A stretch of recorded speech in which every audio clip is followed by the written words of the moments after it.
Ser Podcast. En la cadena Ser, La Hora Extra, con Dani de la Fuente. Bienvenidos, bienvenidas a la hora extra de Semana Santa, una semana que para muchos de ustedes habrá sido más corta, una semana laboral de 3 o 4 días, qué fantasía y qué envidia. Es en lo que queremos detenernos hoy, en la jornada laboral, en la productividad, en el descanso y la conciliación y en cómo recoge la cultura este debate. Estoy de vacaciones, ¿me quieres acompañar? Te ofrezco amor y dinero, todito te lo puedo dar. Te ofrezco amor y dinero, todito te lo puedo dar. Qué bien lo pasaremos paseando por la ciudad, tomando el sol en la playa, chavala, qué felicidad. Tomando el sol en la playa, chavala, qué felicidad. Estoy de vacaciones, me quiero divertir.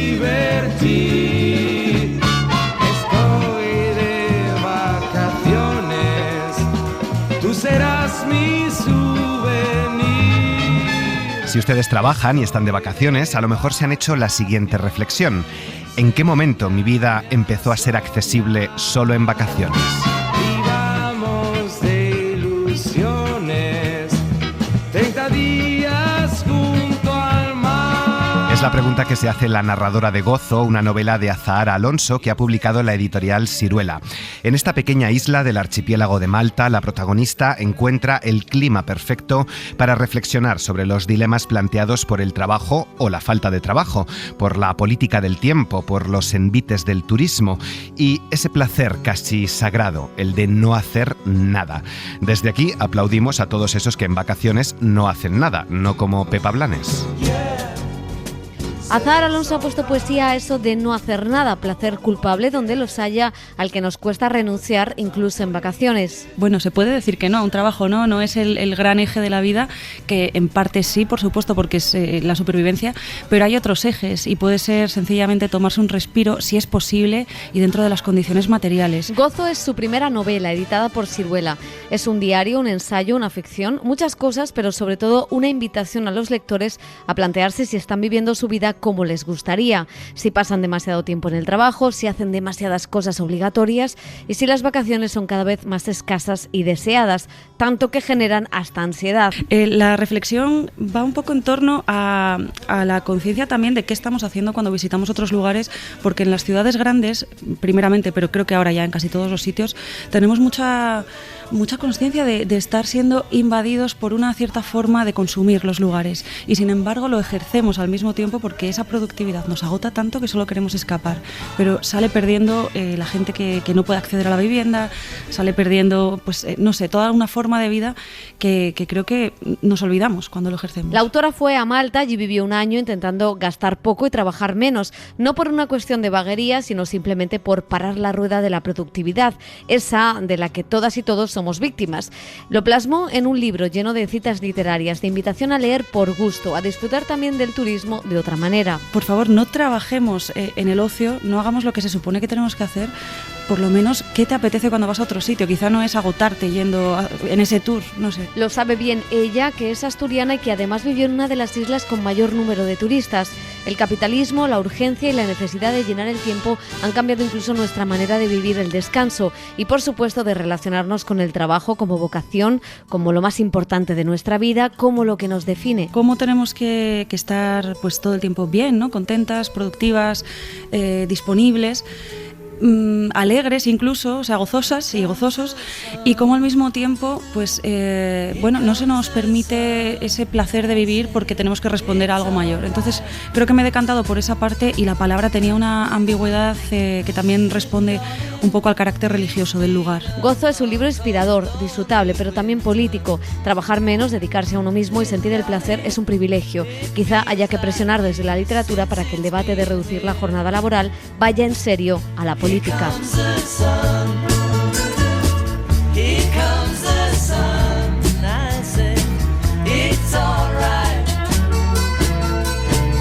Pues seguimos presionando a través de la literatura para trasladar ese debate a la política, como hemos hecho estos días con el teatro y la salud mental. En la hora extra nos ha visitado también María Sonia Christoph, escritora argentina que acaba de publicar Derroche en Random House, una carta de renuncia al trabajo, una novela irónica y corrosiva que incita a la rebelión contra el dominio del éxito y el mandato productivo. Una carta sorprende a Lucrecia. Entre frases iracundas contra el trabajo y el mito del progreso, Vita, su tía recién fallecida, encriptó el mapa de un tesoro enterrado en medio de la pampa. Del mail a la autobiografía, de la crónica de viajes al retrato y el telegrama, del teatro al cancionero anarquista, la novela se va armando en una superposición de personajes, formatos y géneros. Con María Sonia Christoph ha estado Laura Martínez Santamarina.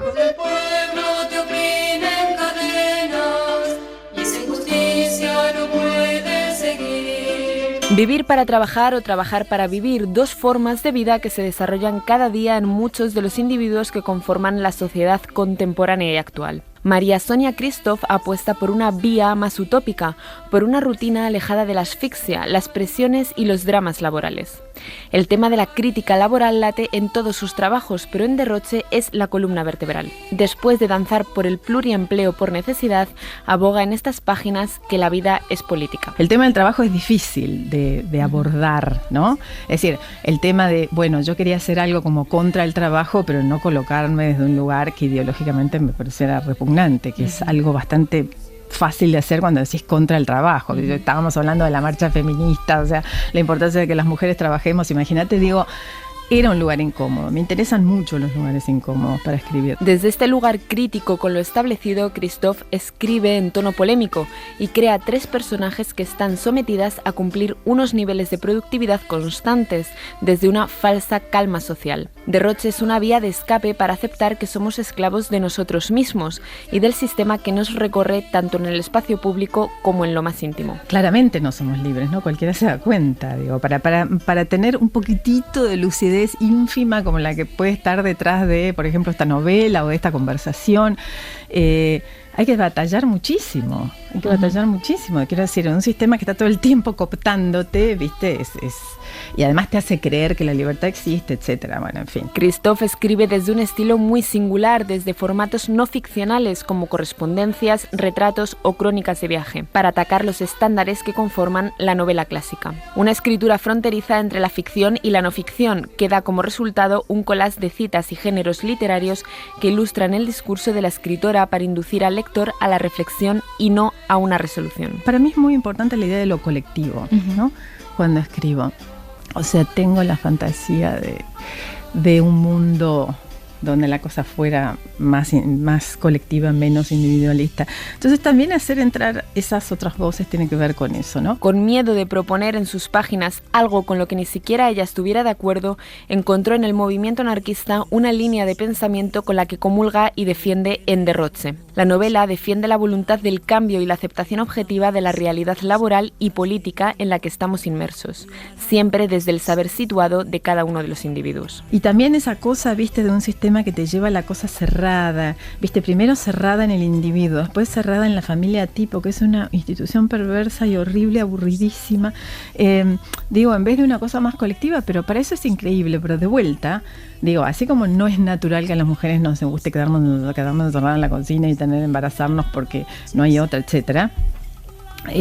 No es cierto que a la gente no le gusta, a la gente le encanta encontrarse, compartir, etcétera, pero para eso necesitas tiempo y ese tiempo es un tiempo que no depende de tu famosa libertad ni tus ganas, depende de que haya un sistema que te permita conectarte con esas ganas y después con esas personas. Además, el feminismo recorre toda la historia, reflexiona trayendo a colación mujeres como Silvia Federici sobre el trabajo doméstico y la confabulación de convertir vidas en trabajos a tiempo completo desde un sesgo de género. Cosificación, banalización y ausencia de referentes son algunas nociones que apelan directamente a las protagonistas de Derroche. A mí me interesa también el feminismo como apertura a pensar una crítica al sistema general, ¿no? Digo, o sea, las mujeres nos va a ir bien en este sistema capitalista y burgués. La verdad que yo creo que lamentablemente se me parte el corazón, pero no creo. Me interesa mucho el feminismo como una manera de romper estructuras María Sonia Christoph sigue creyendo en destellos posibles y utopías realizables en torno a un cambio político y laboral del sistema capitalista.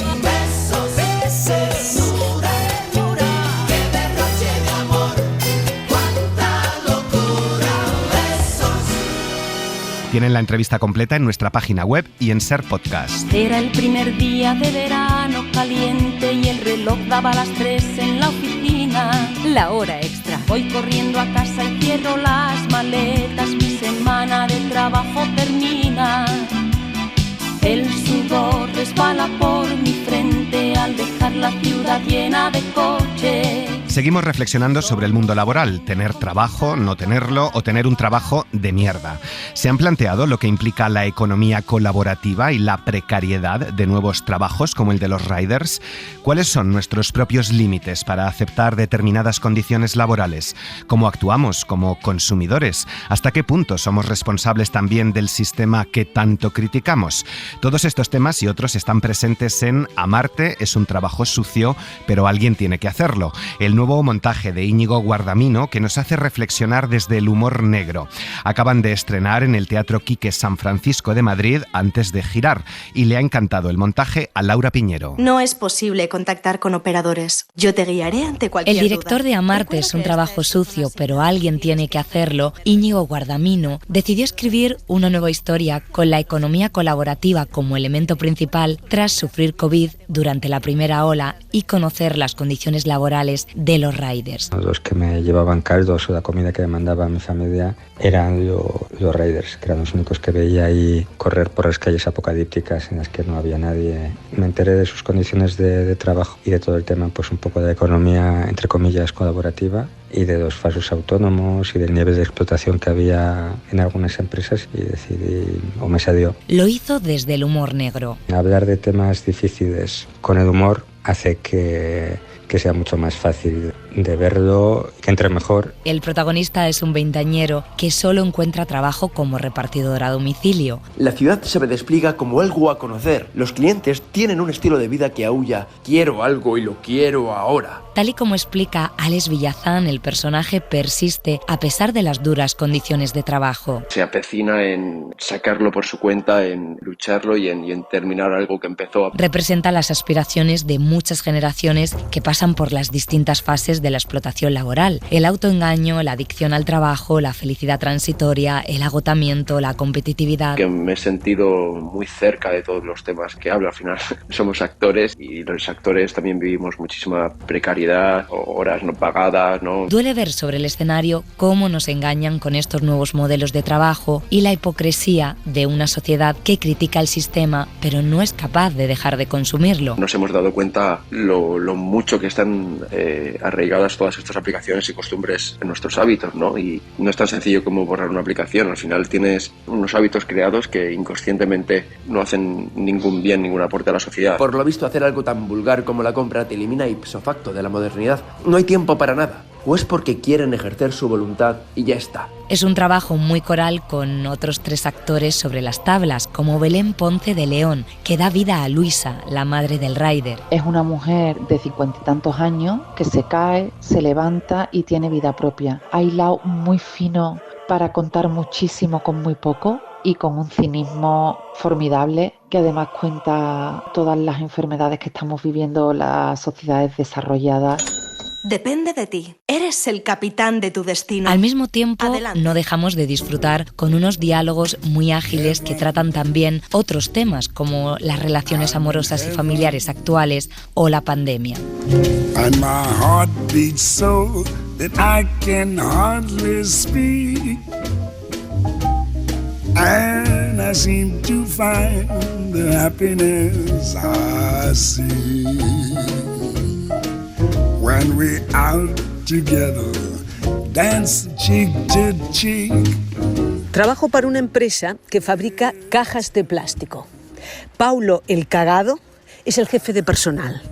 Paulo es un señor de Hannover. Quiere controlarlo todo y viene con frecuencia. Así no, Max... Estamos escuchando un fragmento de Hombre por necesidad, un texto del alemán Manfred Karget que habla de la importancia de lo laboral en nuestras vidas y de cómo la clase trabajadora sobrevivió al nazismo. 11, 12 horas de jornada. Y si te quejas, despido fulminante. En la década de los 30, en la República de Weimar, en plena crisis económica mundial, la protagonista asume la identidad de su marido, se traviste para conservar su trabajo como operador de grúa. Y por fin, el día de mi jubilación. Gabriela Flores y Eva Redondo recuperan este texto en el Teatro del Barrio, que nos plantea una pregunta que sigue siendo relevante hoy, como les contamos en este programa: si el capitalismo ha reducido a los seres humanos a su posición laboral, entonces, ¿dónde queda el resto de lo que son? Una vida de trabajo detrás de ti, delante de ti.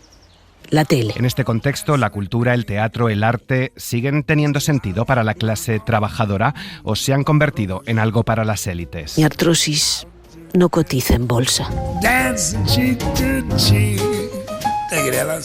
Hablábamos antes de los envites del turismo y nos vamos a Venecia, una ciudad masificada que ha empezado a cobrar entrada este año a los turistas, una medida pionera en el mundo que pretende acabar con las aglomeraciones en la ciudad y cuyo propósito es claro: mejorar la vida de sus habitantes, expulsados por los turistas, y mejorar la sostenibilidad. Disculpen que les moleste. ¿Son turistas? ¿Tanto se nos nota? ¿Se acuerdan de Veneciafrenia, de Alex de la Iglesia? Otra historia de intriga y misterio nos lleva hasta allí. A Venecia hemos mandado a Toñi Fernández con la editorial Planeta. El ángel de la ciudad es la nueva novela de Eva García Sáenz de Urturi, la autora de la obra en castellano más vendida en 2022. Estamos ante un thriller, la continuación de una saga que acumula millones de lectores, que vuelve a atraer al inspector Kraken y que esta vez traslada buena parte de su trama a Venecia. La autora ha puesto la letra y ha tenido el detalle de poner también, para la hora extra, la banda sonora de este libro. Olvídense de los tópicos. En la Venecia de esta novela no hay turistas. La imponente arquitectura de esta mágica ciudad es un actor secundario porque la trama que atraviesa las 383 páginas del libro está habitada por leyendas, algunas recogidas de la tradición más remota de los venecianos, que guardan estas fabulaciones como si fueran tesoros. Entra el diablo porque cada uno de nosotros somos los del diablo. Que a lo mejor el diablo es el santo más santo. En una ciudad donde no existe el tráfico rodado, ni siquiera bicis o patinetes, y las máscaras te miran desde cada escaparate, las leyendas circulan sin control. Muchos de los puentes que salvan los canales guardan el alma de alguien que se entregó al mal o que fue vendido, y esa tradición oral atraviesa la médula de este thriller, mezclada con otros mitos que son producto de la imaginación de Sáenz de Urturi. Todas las leyendas del puente del Rialto con el diablo, la del puente de Torcello con el diablo, y luego hay una parte que es propia de mi ficción, es decir, la vendetta traversa o la ruleta veneciana. Todo eso son tradiciones que me he inventado yo, y me gusta mucho que los que la han leído hasta ahora la novela no diferencien entre las que son reales y las que están inventadas, porque eso es muy bueno. Eso es que he hecho bien mi trabajo, quiero decirte, que he fabulado bien. Y en esta fábula la autora ha elegido la venganza como motor del relato. La vendetta va recorriendo los distintos escenarios de la novela. Y vamos a empezar por la plaza más bonita del mundo, que es la Piazza di San Marco. Lo que veis aquí detrás, este puente de madera, es el puente de la Academia. Es una librería de las más famosas del mundo. Veréis que hay una góndola en medio, una góndola real con libros, hay bañeras con libros, es una librería muy curiosa. Tiene que ver con el puente del Rialto, el que está aquí a mi derecha. La nueva entrega de la saga Kraken combina la primera y la segunda persona en la narración. Esa segunda persona interpela al lector de manera especial, pero tiene efectos secundarios. Todos son para la autora. La segunda persona es muy difícil de escribir, muy difícil de mantener, porque luego se te queda el cerebro en la segunda persona. Mentalmente te agota mucho. O sea, los días que escribía el punto de vista de Ítaca, yo luego me quedaba todo el día pensando en segunda persona, se te quedaba esa voz y el cerebro se te fatiga mucho, acababa agotada. El libro desarrolla una doble trama, un doble escenario en un continuo salto en el tiempo entre dos inviernos, uno localizado en los años 90, el segundo rozando la actualidad. Estas son las notas que, según Sáenz de Urturi, más identifican las coordenadas vitales del personaje principal de la saga, de Kraken, que esta vez comparte protagonismo con su madre, con Ítaca, una falsificadora de obras de arte, nómada, con altas capacidades y con una banda sonora completamente distinta. Los saltos en el tiempo entre esos inviernos separados por décadas se van sucediendo, los giros también. La escritora recupera personajes de otras entregas lo suficientemente desdibujados para evitar el spoiler de obras pasadas, lo suficientemente plasmados para que su presencia impregne el relato de manera vital o letal. Se pierde la parte personal, porque todas las investigaciones criminales de cada novela son autoconclusivas. Todo eso está en las novelas anteriores, pero claro, es muy difícil resumir sin destripar novelas anteriores. Las series tienen esa pleitesía, confiesa, cada vez se complican más, y esta va por la 5ª entrega. Nos quedan unas últimas notas musicales, las que según Said Urturi identificarían al ángel de la ciudad, el misterioso personaje que da título a la obra y del que no se sabe apenas nada, ni se sabrá hasta el final de la novela. De Venecia nos vamos a Roma. La Academia de España en Roma acoge la primera exposición de Joaquín Sorolla en la capital italiana. 2023 es año Picasso. Este 8 de abril se han cumplido 50 años de la muerte del pintor malagueño, y también es año Sorolla, como sabrán si nos escuchan. Celebramos el centenario del pintor valenciano. Joaquín Sorolla, Destellos de luz y color, es una muestra que explora su etapa italiana y que ha visitado nuestro corresponsal Joan Solés. Esta es la única arriba. Porque hemos hecho un esfuerzo brutal justamente Con la directora de la Academia de Bellas Artes de España, María Ángeles Albert de León, recorremos las salas en las que se prepara la exposición de 204 pinturas y objetos del pintor Joaquín Sorolla.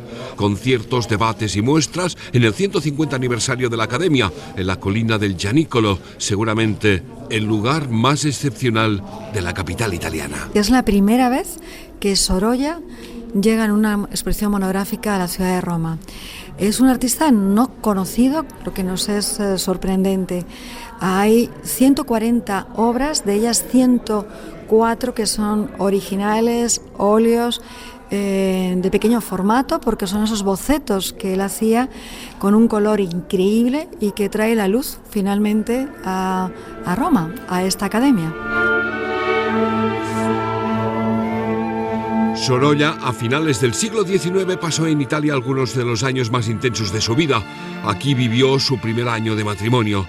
Hoy los artistas que llegan con becas de España a esta Academia de Bellas Artes reconocen que, en efecto, ellos también viven con gran intensidad su etapa en Roma.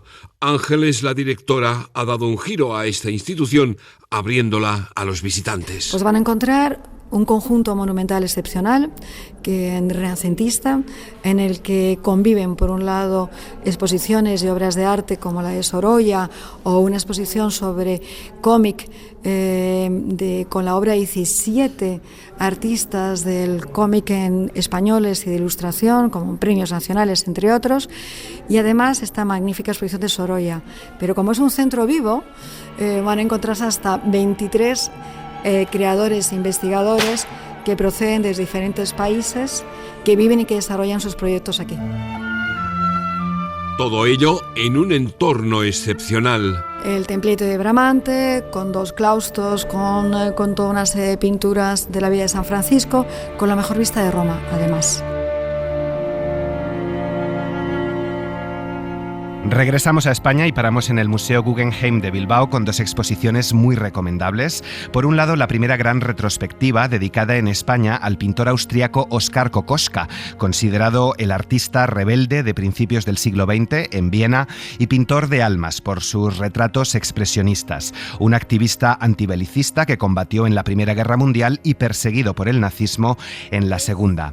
Y además podemos disfrutar de Ningún ocaso tan intenso, una selección de 70 pinturas y dibujos al cartoncillo realizados por la artista y escritora británica de origen ganés Lynette Giadon Baichi. Retratos de la intimidad de parejas y personas solas realizados durante el confinamiento. Radio Bilbao, Beñat Garrote.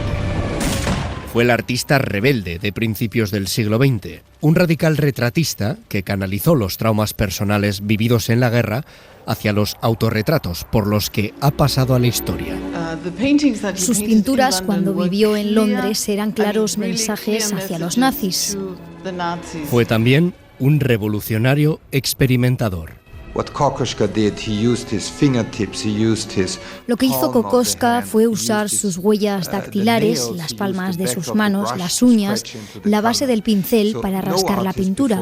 Nunca ningún artista antes había mostrado esa manera experimental de pintar. Él mismo era la herramienta para sus retratos. Las 140 obras de Kokoschka son el gran plato de este año en el Guggenheim, que finaliza estos primeros meses de 2023 con otro guiño a la pintura. Ningún ocaso tan intenso, del artista Linet Guiadon-Boichi. De no ser por la pandemia, Linet habría tenido su retrospectiva colgada en el Guggenheim en 2020. La crisis fue su oportunidad para hacer un proyecto nuevo. Estar encerrada en la cuarentena no fue tan distinto de mi día a día trabajando. Fue un tiempo bastante productivo. Sus óleos son atemporales, reposados, cotidianos. Como Kokoschka, aunque con otro estilo, explora todas las posibilidades del color para estimular así la imaginación. Y es polifacética. Los títulos de las obras son uno de los sitios donde más se va a ver esta parte de su práctica como escritora. Ella ha dicho de una manera muy articulada que considera que los títulos son una pincelada más en las obras. Además de pinturas, escritos, 70 obras en total. Linet es atemporal, imaginativa, reposada. Kokoschka es la revolución, la denuncia, lo marginal y lo experimental. Un homenaje del Guggenheim a la pintura. La hora extra.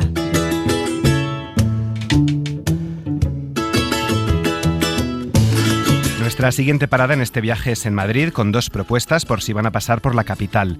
La primera, teatral, porque a los teatros del Canal llegan 6 espectáculos internacionales procedentes de Italia, Alemania, Francia, Suecia y Argentina. 6 proyectos muy diversos e innovadores que experimentan con la tecnología en la puesta en escena. ¿Y que nos cuentan, Laura Martínez Santamarina? Temas como la vida en los márgenes, la amistad, el consuelo, la locura y el deseo son algunos de los conceptos con los que dialogan las obras. Lo que para mí es importante es como dejar de sentirse el humano como la última creación de la naturaleza, como lo más grande y como lo más centro y como lo más arriba de la jerarquía, pero más como bajar un poquito, calmarse un poco, respirar 2 veces y desde lo relacional y desde la interdependencia y buscar de qué maneras se puede coexistir, ¿no? Escuchamos a Rocío Berenguer, artista franco-española, con su obra The Badwits, un proyecto danza, teatro, musical y de creación digital que evoca el simbolismo de la mala hierba para explorar la vida silvestre y reflexionar sobre alternativas para habitar en la tierra. La francesa Jean-Christophe Maurice apuesta también por los márgenes, pero en este caso por la psicología, y se pregunta si no hay cosa más humana que la locura, gracias a un diálogo sobre las incoherencias políticas, las crisis y la violencia social en La vida es una fiesta, una producción de Le Chêne de Navarre. In questo caso, avendo dei personaggi quasi fiammeschi, avevo voglia però di inserirmi nel concreto. Questi 4 amici stanno cercando di capire se non devono diluire tutta questa passione per riuscire. Stefano Accorsi comenta así los dilemas de estos 4 amigos que se preguntan si deben diluir sus pasiones. Azul es una obra teatral de la compañía Nuovo Teatro de Bolonia sobre la amistad masculina y las experiencias íntimas en las que el fútbol es una vía de escape para combatir el dolor. I think the most interesting thing about the character is the way the character responds to the main event of the story, which is when he becomes she. Katie Mitchell, directora de Orlando, apuesta por esta adaptación teatral y homónima de la novela de Virginia Woolf, una obra que indaga sobre la sexualidad, lo gay y lo queer a través del viaje que emprende el protagonista a través de la historia patriarcal de la humanidad que aún sigue vigente. I was brought up in the 1970s in second wave feminism, and now we're in fourth wave feminism. And we're also at a time where issues of gender fluidity, intersectionality are incredibly important. And I feel, as a second wave feminist from the 1970s, that I've got a lot to learn from the new generation. La directora apela a la cuarta ola feminista y da importancia a la existencia de esta obra como representación, homenaje, apoyo y ofrenda a la diversidad de géneros y a la comunidad LGTBIQ+, con la intención de generar diálogo para así crear conocimiento que muchas veces es ausente. Lo que busco, y yo sé que también Erika lo busca y Ariana en su texto, por supuesto, lo ha hecho, es sacar el polvo de todas las imágenes de lo que debe ser una mujer. Mátame Amor es una obra inspirada en la novela de Ariana Harwitz. Es una oda a las mujeres. La novela representa mujeres salvajes que trabajan juntas, que cuidan la amistad, que hablan de la maternidad y que las atraviesa la extranjería. Un camino de investigación que abrió los ojos a su directora Marilu Marini para crear una obra valiente sobre mujeres deseantes. Es un desentrañar y dejar de lado todos los conceptos preconcebidos, arquetípicos. No hay una manera de ser mujer, de ser madre, de ser compañera. No existe. La compañía excéntrica y singular Death Center recupera la película de Ingrid Bergman e imprime en ella su huella. Silencio trabaja sobre la desolación y la soledad con audiencia contemporánea en el contexto del silencio político europeo. Dos hermanas y un país al borde de la guerra civil se representará en los escenarios de los teatros del canal.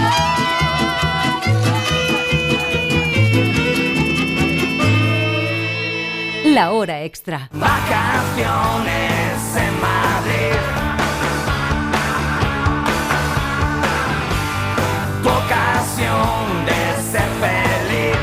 Seguimos en Madrid y con otro éxito de teatro musical de los productores de La Bella y la Bestia o El Rey León ha aterrizado en la capital La Alfombra Mágica de Aladín, una historia de jóvenes soñadores, amor, amistad y aventuras que ha disfrutado y mucho, nos dice Agustín Rodríguez Sagún de Radio Madrid. Y aunque haga un calor de infierno, no es casualidad que haya empezado a hacer calor en Madrid. Bienvenidos a la legendaria ciudad de Ágrava. Ágrava, la mítica ciudad de Arabia, se ha instalado en el Teatro Coliseum de la capital. Ágrava es una ciudad de alfombras voladoras. La versión musical de Aladín ha aterrizado en Madrid después de representarse en varios países ante más de 14 millones de personas y con un premio Tony ya entre sus reconocimientos.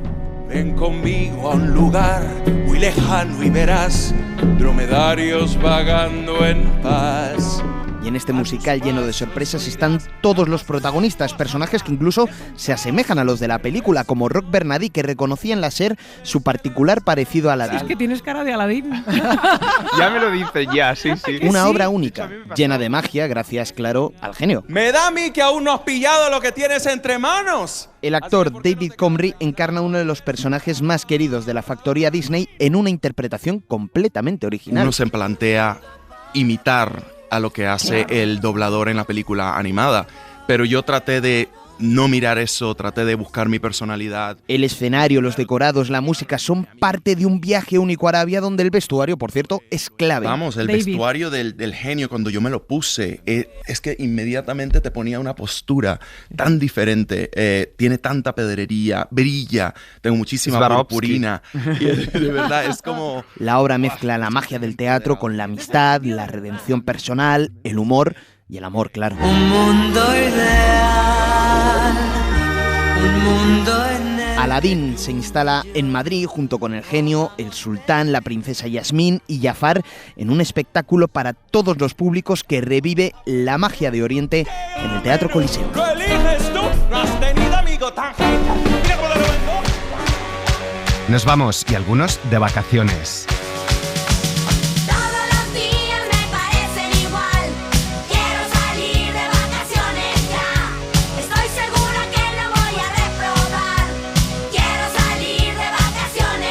María Jesús Rodríguez ha estado en la técnica y ahora está disfrutando de sus vacaciones. Muchas gracias por acompañarnos. Que tengan buena semana.